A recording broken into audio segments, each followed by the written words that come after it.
Assalamu alaikum. Salam. Ya ne jikin? Da sauki wallahi. Ka na ji shi ko magana ya Tun da sai baya magana wallahi. ko magana ba yi. Ko magana baya yi. Allah ni. Da Musa zo. Musa zo.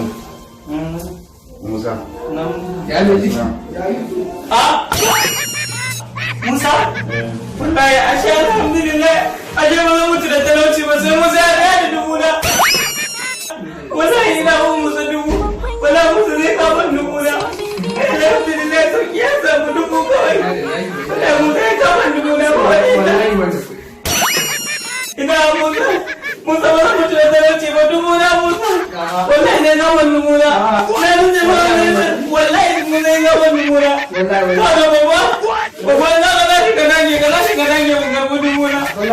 Wallahi zai ga mun wallahi zai ga mun Sama ki da ko sisi. wallahi zai amma mun ne. Amma ba zan mutu ba da kuɗi ba. Sai wannan ne dubu. Ba ma a matsayin na mara lafiya ya kyauta ce ya ba kuɗi na.